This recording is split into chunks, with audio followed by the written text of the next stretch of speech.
Tuloy sila sa paghahalikan. Hinubad na ni Kian ang damit nito at agad na isununod ang dress ni Clarice. Muli na naman siyang nahibang nang makita ang perpektong hubog ng katawan ng asawa. At lumamlam ang mga mata niya nang mapagmasdan na may umbok na ang tiyan nito. Ipinagpatuloy niya ang pag-angkin sa asawa.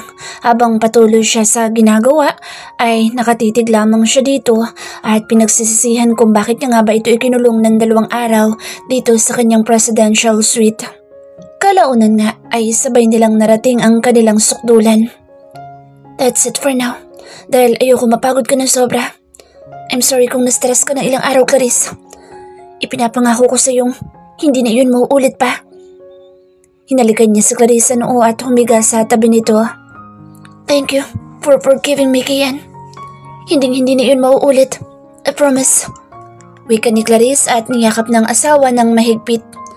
Ngayon niya lang na-realize na hindi pala niya kayang mawala ang asawa sa kanya, lalo na ang kasuklaman siya nito.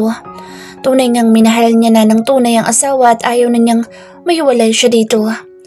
Ilang sandali pa ay nakatulog na si Clarice, dahil na rin siguro sa pag-iyak niya na sinamahan pa ng kakaibang pagod. Nang makita ni Kian na tulog na ang asawa niya, inalis niya ang pagkakayakap nito sa kanya at inihiga ito ng maayos. Dahan-dahan siyang tumayo. Pinagmasdan niya munang mabutang natutulog ng asawa at saka muling isinuot ang mga damit niyang nagkalat sa sahig. Binuksan niya ang pintuan at hindi na iyon nilagyan ng padlock. Gusto niyang subukan si Clarice kung hindi na nga ba ito tatakas pang muli. Manang, bigyan mo siya ng mas masustansyang pagkain mamaya. I'm sorry sa ginawa niya. Are you hurt earlier? Hindi po masyado.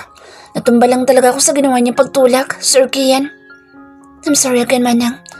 Ipagluto mo na lang ulit siya ng lunch at pwede ka nang bumalik sa inyo. Here is your salary. Iniabot ni Kian ang tseke na nagkakahalagang 20,000. Nagulat pang matanda kaya agad na nagpasalamat ito sa kanya. Maraming salamat dito, Sir Kian. Ani pa ng matanda. Tumango naman si Kian at lumabas na ulit ng presidential suite niya. Samantala, tanghali na nang muling magising si Clarice. Nakita niya agad ang isang table na punong-puno ng maraming pagkain at prutas.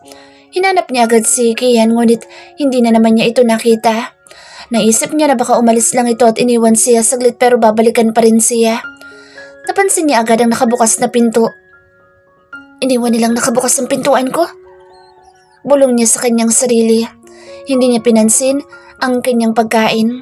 Tumayo siya at sinilip ang labas ng kanyang kwarto. Wala din tao sa kusina. Nasaan kaya si Manang? Muling sambit niya.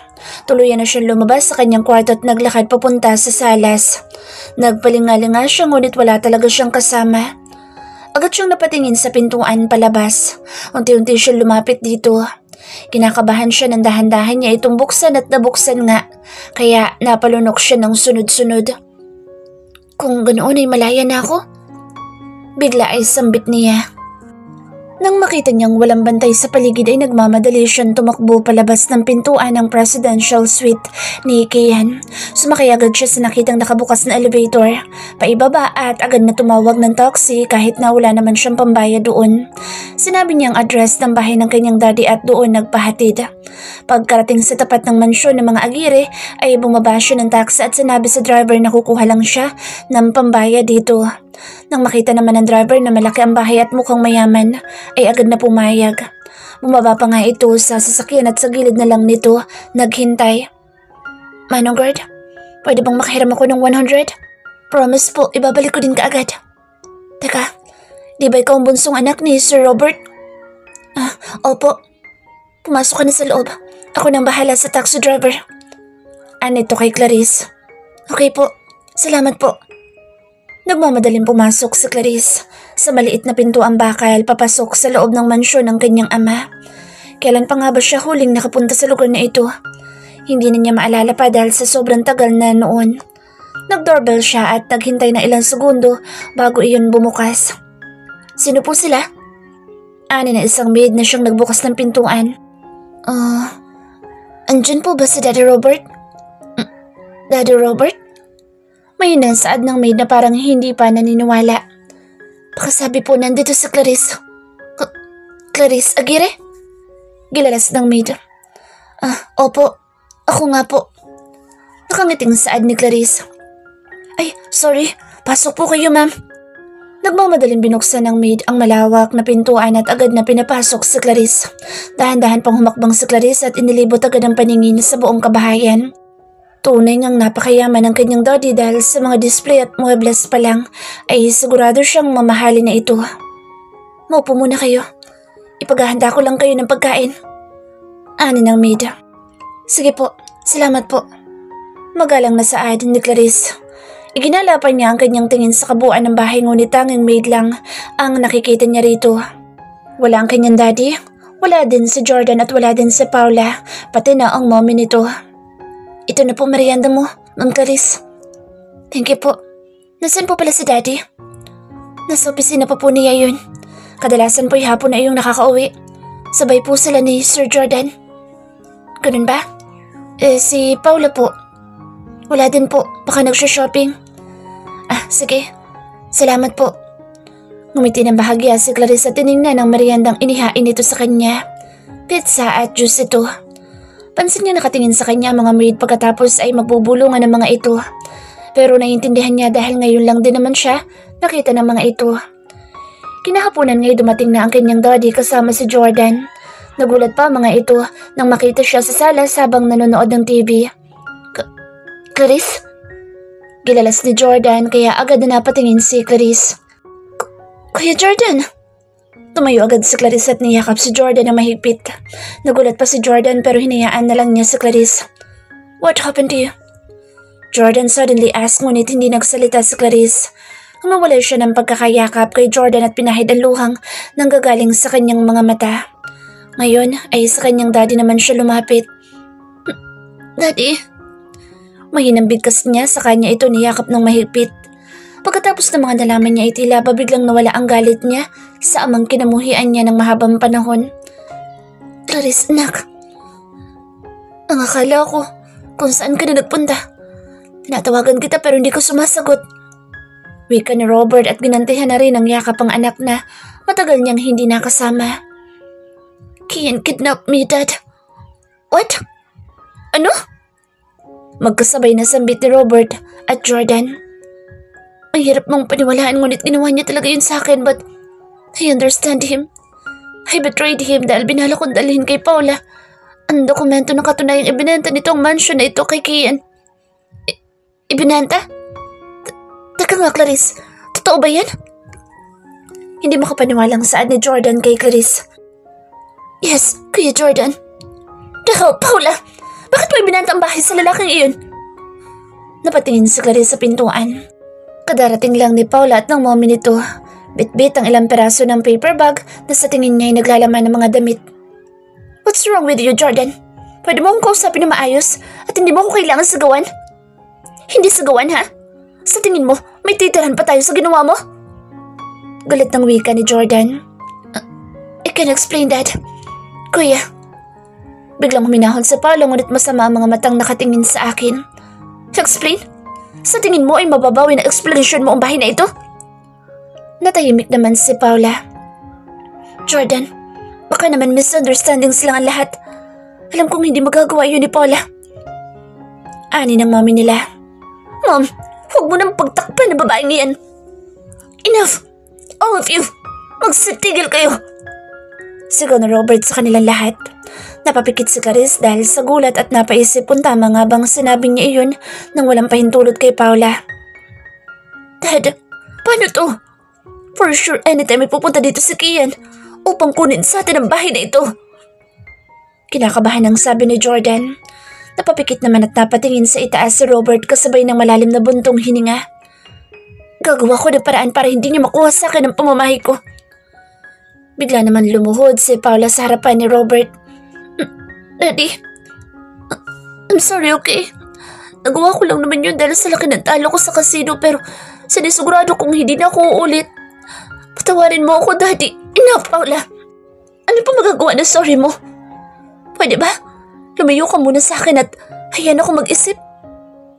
Tinalikuran ni Robert si Paula. Maglalakad na sana itong palayo na biglang nahihintakutang lumapit ang isa sa mga maids nila. Sir Robert! Nautal na sambit ng kanilang katulong. Oh, bakit? Anong problema? May tao po. Where's my wife? Napalingon na lahat na magsalita si Kian. May kasama itong mga bodyguard na nasa likuran nito. At sino ka para bigla-bigla ka nalang pumasok dito sa pamamahay ko, ha? Malakas na saad ng daddy ni Clarice. Ngumisi si Kian sa narinig kay Robert. Pamamahay mo? Or should I say, pamamahay ko na? Tumas sa sulok ng labi ni Kian sabay tingin sa asawa niya ngayon ay katabi na ni Jordan. Nagtagis agad ang kanyang bagang nang makita itong nakahawak pa sa braso ni Jordan. My wife, come over here with me. Umiling si Clarice. Hindi ako sasama sa iyo. Kalmadong saad ni Clarice ngunit wala siyang nagawa nang mabilis na lumapit sa kanya si Kian at buhatin siyang bigla. Kian, ano ba? Ayaw sumama sa iyo ni Clarice pero pinipilit mo. Bahagyang lumingon si Kian. My wife or this house? Mamili kayo. Panunubok ni Kian. Go Kian. Take her.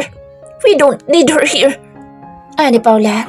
Tumingin siya sa daddy niya pero umiwas lang ito ng tingin at ganun din ang kapatid niyang si Jordan. Napangiti siya ng mapait. Sino nga ba naman siya para piliin over their house? See? They don't need you. And they don't like you either. You have no choice, Clarice.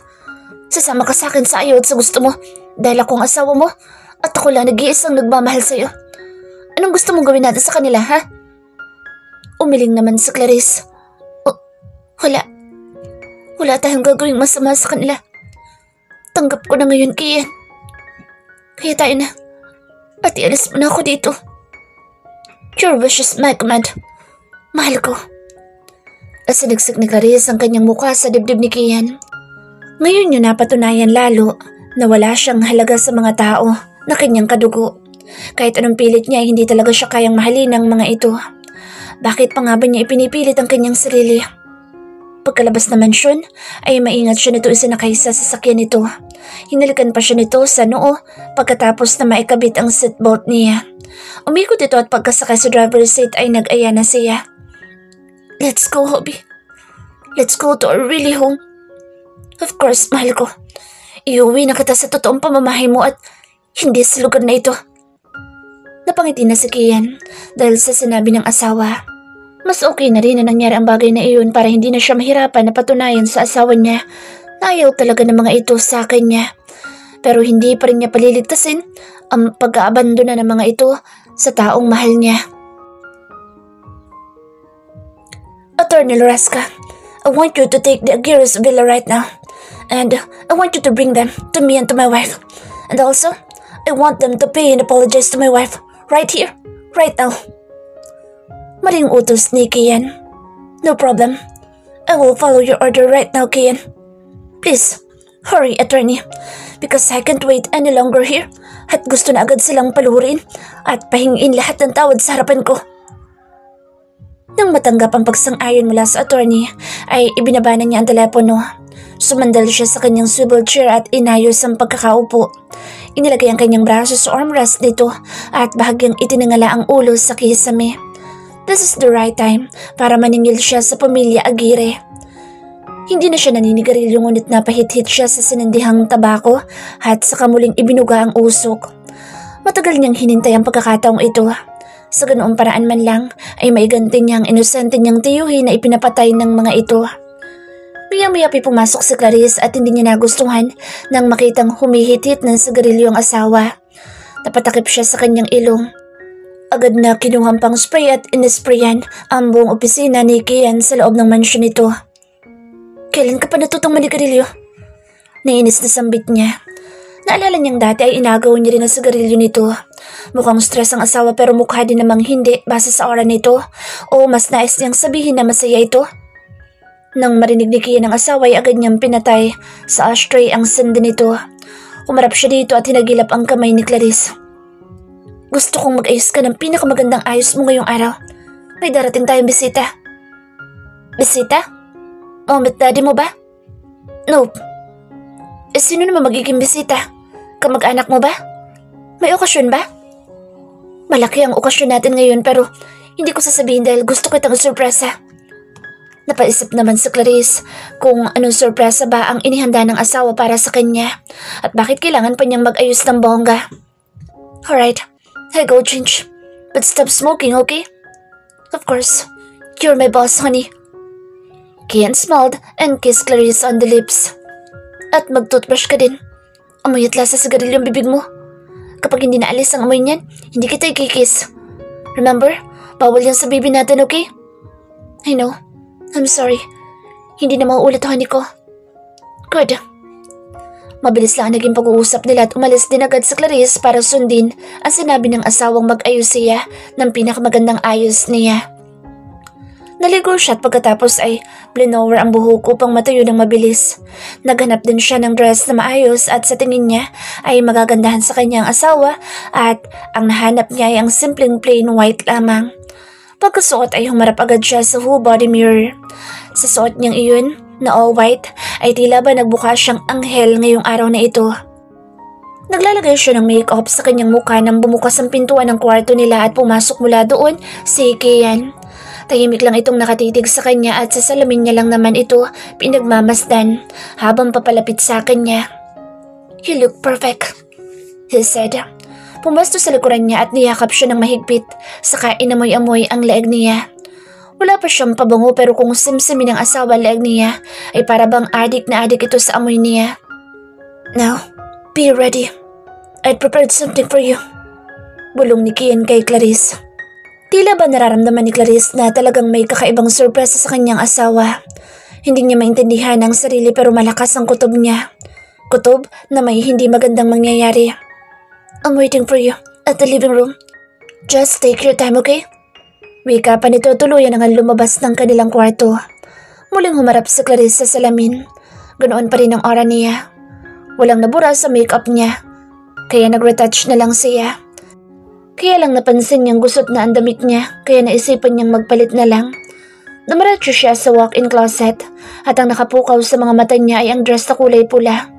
Kasya pa naman sa kanya iyon kaya yun na lang ang isinuot niya. Isang pagharap pa sa salamin at lumabas na rin siya ng kwarto. Pababa siya ng hagdan nang makarinig siya ng pagtatalo. Hindi ko susuko ang bila sa'yo, Kian. Ilalaban ko yun sa korte. Rinig niyang sagaw ng pamilyar na boses para sa kanya. Teka, si Daddy yun ah. Nanlaki ang mga mata ni Clarice at nagmadaling makababa ng hagdan. Kian? Daddy? Gilalas ni Clarice, ngunit mas nagulat siya nang makita sina Paula at Jordan na nakaluhod sa gilid kasama na si Olga, ang babaeng nagpahirap sa kanyang ina. Clarice, anak? Really? Anak? Kailan mo siya itunuring na anak, ha, Robert? Protesta ni Kian. Anong ibig sabihin nito, Kian? Bakit sila nandito? Nagtatakang tanong ni Clarice. Tumingin naman sa gawin niya si Kian at hinila siyang papalapit sa katawan nito. This is my surprise for you, honey. I want them to apologize to you and to me. Lalo na itong babaeng ito. Kian pointed his finger on Olga. Nalakagad ang mga mata nito. Kian, I don't want you to be like this. Please, hayaan na natin sila. No! Nagulat si Clarice sa biglang paglakas ng boses ng asawa. Muling humarap sa mga nakaluhod sa harapan nito. Apologize to my wife?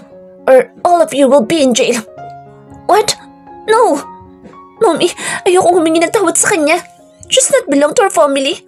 Right? Shut up, you bitch! Akala mo ba hindi ko alam ang binabalak mong gawin sa asawa ko? Ha? What? Wala akong ginagawang masama sa kanya. Kian, please. Just let them go. Pagmamakaawa na ni Clarice. Alam niyang sukdulan ang galit niya sa mga ito noon pero ayaw niyang makitang nagkakaganito ang asawa para sa kanya. May 5 naka-men in black na nakabantay sa bawat isa sa mga ito. Nakikita niya rin ang baril sa tagiliran ng mga ito kaya naman mas lalo lang lumalakas ang kabog ng dibdib niya. Kung ikaw napatawad mo na sila, pues ako hindi pa. Kian, please, let them go for me. She's begging. Ayoko nakikita ka na ganyan ka. I don't want you to be like this. I am pregnant. Magkakaanak na tayo, Kian, please. Tama na ito. Tanggap ko na kahit kailan, hindi nila ako matatanggap. Tanggap ko na hindi ako bilong sa pamilya nila. Tanggap ko na hindi ako mahal ang tunay kong ama pero alam mo ang hindi ko matatanggap. Ang dungisan mo mga kamay mo nang dahil sa ganitong klase ng tao. Natigilan bigla si Kian at nawalang atensyon sa pamilya Aguirre. Hinawakan naman ni Clarice ang kamay ng asawa. Look at me, Kian. Okay na ako. Masaya na ako sa iyo. Mahal na kita at siguro naman ay masaya na rin ang uncle mo sa itaas. At sa tingin ko ay ayoko din niyang nakikitang ganyan. Kaya sige na, hayaan na natin sila. Madamdaming saan ni Clarissa kasi napumukha ng asawa at hinalikan nito sa labi. May tumulo pang luha doon ngunit tila ba napangiti siya nang maramdaman niya ang pagkalma ni Kian. You bitch! Kasalanan mo lahat ng ito! Sigaw pa ni Paula. Biglang tumayo at hinablot ang baril ng isa sa mga tauhan ni Kian at agad na kinalabit ang gatilyo at agad na tumama ang bala noon kay Clarice. Kian was shocked when he heard a gunshot and the bullet went straight to Clarice's back. Kakalabitin pa sana ulit ni Paul ang gatilyo ng baril ngunit mabilis na siyang napigilan ng mga tauhan ni Kian. Inagaw ang baril at pinusasa na magkabilang kamay na inilagay sa likuran nito. Agad na natumba si Clarice. Kian immediately grabbed her and take her to the hospital. Naliligo na rin si Clarice sa sarili nitong dugo habang wala ng malay na nakasakay sa stretcher. She's pregnant! Please save her! Sigaw niya sa nurse at doktor na sumalubong sa kanila. Idiretso agad si Clarice sa operating room. Susunod pa sana si Kian ngunit pinagbawalan na siya ng mga doktor. I am sorry Mr. Berlin pero hindi kayo maaaring pumasok sa loob. Hanggang dito na lang kayo. Please save her. Nagmamakaawang pakiusap ni Kian sa mga ito. Kulang na lang ay lumuhod siya at sambahin ng mga ito para lang may salba ang asawa niya. Habang sinasarado ang pintuan ay hindi na niya inalis ang tingin sa mukha ng asawa na ngayon ngayon nakapikit at wala nang malay tao. Oh shit! What have I done to her? Sisi niya sa kanyang sarili. Napasabunot na lang siya sa sariling buhok. Gulong-gulo siya sa nangyari. Hindi niya agad naisip na maaaring gawin ni Paul ang bagay na iyon kay Clarice. Kian took his phone from his pocket at tinawagan ang numero ng isa sa kanyang tauhan. Billy! Take them to my basement. Don't let them out until I say so. Kian shout out of his anger. Kung mapatawad na sila ng asawa ko, pues, ako'y hindi. At hindi ko mapapalampas ang ginawa nila sa asawa ko, lalo ng ginawa ng Paula na yan. Okay, boss. I will do that immediately. Mahigpit na naikuyom ni Kian ang kanyang kamao, lalo na ngayon at alam niyang nasa bingit ng kamatayan ang kanyang mag-ina. Muli na naman siyang napatingala at napatitig sa itaas. Oh God, please save them. Taimtim niyang dalangin. Alam niyang hindi siya palaging nakakaalala sa Diyos pero na-realize niyang ngayon kailangan niya ang tulong nito. Kung noon ay hindi siya nakakaramdam ng takot at kaba, ngayon ay iba ang takot na nararamdaman niya. Takot na baka kunin sa kanyang magiging mag-ina. Nang bumukas ang pintuan mula sa operating room ay napatayo agad siya. Doc! Kumusta ang misis ko? Nagmamadaling tanong agad niya sa doktor.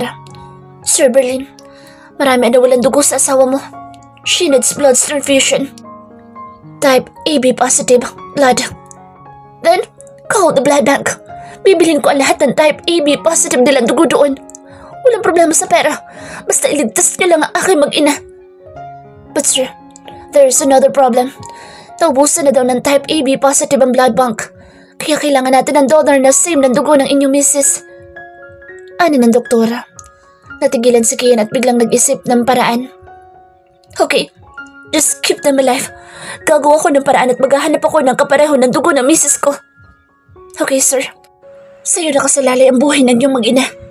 Pagkaalis ng doktor ay walang sinayang na oras si Kian. Tinawagan niya agad ang secretary niyang si Mori. Maghanap ka ng mga tao may type AB positive sa mga staff natin. Babayaran ko kamo sila ng malaki kapalit ang kanilang dugo. Okay, sir. Pagsang-ayon agad ni Mori. Ngunit may isa pang naisip si Kian na kamotch ng dugo ng kanyang asawa.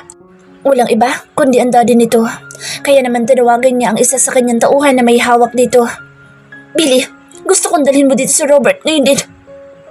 Maring utos dito sa kanyang tauhan. Ariglado, boss.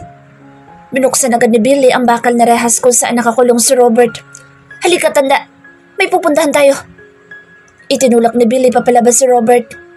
Hoy, pangit! Saan mo dadalhin ang daddy ko? Galit na sigaw ni Paula. Huwag kang makialam dito. Kung ayaw mong doon kita dalhin sa isa pang basement at ipakain sa mga dagat buhaya. Ani Billy na ikinapinad ng dila ni Paula. Saan niyo dadalhin si Daddy? Ani Jordan. Sumigaw din sa Olga na ngayon ay nais nang kumawala sa pinagkulungan dito. Ngunit hindi na sila pinansin ni Billy.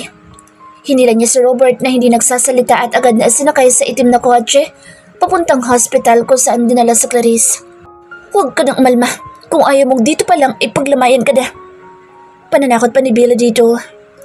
Robert seemed to be nervous, ngunit nang maalala nito ang nangyari sa anak ay naisip niya agad na kailangan siya nito. At handa naman siyang tulungan ng anak kung ano man ang kailangan nito mula sa kanya. Pagdating ni na Billy ay napatayo agad si Kian at agad na nilapitan si Robert. I need you to donate your blood to your own daughter because she lost a lot of blood dahil sa ginawa ng ampon mo. You need to save her and her baby. And if something bad happens to my wife, you will all be responsible to me and I won't leave even one of you alive. Gigil na saad ni Kian. She's my daughter, Kian, at ililigtas ko siya kahit hindi mo sabihin. Maaaring nagkatagpo ulit kami sa maling oras at panahon pero mahal ko ang anak ko at handa kong ibigay lahat ng dugo ko sa kanya. Kahit na maging kapalit pa nito'y buhay ko. Malumanay na saad ni Robert na titig sa galit na mga mata ni Kian. Siguraduhin mo lang, Robert. May isang salita ko, Kian. Hindi naman na nagsalita si Kian at ipinadala na lang niya si Robert sa isang doktor upang makuhanan na agad ng dugo para kay Clarice. Maya-maya pa ay may dala na isang bag ng dugo ang doktor at ikinabit agad iyon kay Clarice. Pagkadala ng dugo ay lumabas ulit at lumapit kay Kian. Sir, 1 bag lang ang limit ni Sir Aguirre. Kung patuloy natin siyang kukuhanan ng dugo ay baka ikamatay na niya ito. Nagngalit ang ngipin ni Kian at nagalawan ng panga nito. Hindi ba't ito ang nais niya? Ang makaganti kay Aguirre at sa buong pamilya nito? Ngunit tila ba hindi niya magawa dahil iniisip niya maaaring maramdaman ni Clarice. Let him rest for a while. Anya sa doktor. Okay, sir. Pagkaalis ng doktor ay tinawagan niya ulit si Mori. Wala ka pa bang nakukuha na magdodonate ng type AB positive blood? Pinagsamang inis at inip na tanong niya. Meron na, sir, pero ang ilan sa kanila ay nagdadalawang isip pa. Over 1 million, each one of them. Okay, sir. Pagkababa ng phone ni Kian ay lumapit ulit siya sa pintuan ng operating room. Pinilit niyang silipin ang kalagayan ng kanyang asawa ngunit hindi niya talaga ito makita. Ayon sa doktor ay 5 bag ng dugo ang kailangan ni Clarice. Depende pa kung kakayanin agad itong makarecover sa loob ng ilang araw. Ilang sandali pa ay nag-ring na agad ang phone ni Kian. Yes, Mori? Pumapayag na sila, sir. Dadalhin ko na ba silang lahat dyan? Oo, Mori. Dalhin mo agad sila ngayon din. Okay, Mr. Berlin. Nagkaroon ng pag-asa si Kian dahil sa narinig sa kanyang secretary. May salba lang ang buhay ng asawa at magiging anak niya. Ay gagawin niya ang lahat kahit na maubos pa ang kayamanan na meron siya. Maya-maya pa'y dumating na si Mori kasama ang 10 katao na magdodonate ng dugo kay Clarice. Sir, nandito na silang lahat. Okay, dalhin mo sila kay Dr. Tadeus. Pinakuhanan agad sila ni Kian ng dugo at nakalikom sila ng 10 bag ng dugo na type AB positive. Give them their payment. Utos ni Kian kay Mori. Right away, Sir Berlin. Pagtugon nito at agad nang umalis upang kumuha ng pambayad. Sa muling paglabas naman ng doktor ay agad itong lumapit kay Kian. How's my wife, Doc? Stable na ang kalagayan niya sa ngayon pero kailangan pa rin namin siyang i-monitor ng 24 oras. Ikinalulungkot kong ibalita ngunit humihina ang heart rate ng baby niya sa loob ng kanyang sinapupunan. Mr. Berlin, then do something! Wala bang magagawa ang ospital na ito pagdating sa bagay na yan? Hindi niyo ba kaya't isalba ang buhay ng asawa ko? Hindi na naiwasan ni Kian ang makapagtaas ang boses sa doktor. Nakaharap. Ngunit nanatiling kalmado ang doktor dahil naiintindihan naman niya ang sitwasyon dahil asawa nito ang nasa loob ng operating room. Sorry, Mr. Berlin, pero nakasalalay sa asawa niyo ang heart rate ng batang nasa sinapupunan niya. Kapag patuloy na ng hirang pasyente, ay nagre-reflect iyon sa kalusugan ng kanyang baby. Baka manghina rin ang tuluyan ng baby sa loob niya or worse. Don't! If you continue saying that words, I don't think I can control myself from punching you in your face. Galit na ani Kian at halos mag-hysterical na sa harapan nito. Sorry, Mr. Berlin, pero yun ang totoo. Ini-inform ko lang kayo. Huling sinabi ng doktor at tuluyan ng umalis sa harapan ni Kian. Mr. Berlin, you can see now your wife. Pabatid ng doktor. Hindi naman nagsalita si Kian at tinitigan lang ang tapat ng pintuan ng ICU. Nasa ICU si Clarice at critical pa rin ang kalagayan nito. Tila ba lalong humihina ang katawan kaya naman lalong hindi mapakali si Kian. Alalang-alala na siya sa asawa at hindi na rin niya alam ang gagawin. Ilang sandali pa ay napagpasyahan niyang silipin ng asawa at pagkakita nga niya sa asawa ay agad siya nalumo sa itsura nito dahil sa dami ng aparatong nakakabit dito. Agad siyang napatalikod na tila ba hindi kayang tingnan ang ganoong kalagayan ng asawa. Nangingilid na ang luha niya ngunit agad din niyang pinigilan nang makita si Robert na papalapit sa gawin niya. Walang imik ito lumapit kay Clarice. Umupo sa tabi nito tinawakan ng kamay ng anak na nakaratay sa higaan. Punong-puno ang kamay ng mga nakatusok na karayom at may nakalagay na oxygen sa bibig nito. "Look, what your bastard daughter Paula did to Clarice." Pigil ngunit mariin na pagkakasambit ni Kian kay Robert. "But you started it, Kian. Kung hindi mo pinakalaman ang buhay namin, pati na ang buhay ng anak ko, ay hindi sana siya nagkaganito. Hindi sana siya nabaril ni Paula at hanggang ngayon sana tahimik niyang natutupad ang pangarap niyang maging isang guro. Pero anong ginawa mo? You take advantage of my own daughter." Hindi na rin napigilan ni Robert ang sabihin kay Kian ang kanyang saloobin. "At ako ba sinisisi mo ngayon sa kagagawan niyo at ng buong pamilya mo? Alam mong sa una pa lang hindi mo natuloy na anak si Paula. And also Jordan na anak lang ng kapatid ni Olga. Pero ano? Sila pa din ang pinili mo kumpara sa tunay mong anak." Panunumbat ni Kian kahit na alam niyang wala siya sa lugar pero isa lang alam niya na ginagawa niya ito para sa pinakamamahal niyang asawa. "May rason ako kung bakit mas pinili ko sila at may rason din ako kung bakit hindi ko pinakilala si Clarice bilang anak ko. At yun ang kahit kailan ay hindi mo maiintindihan, Kian.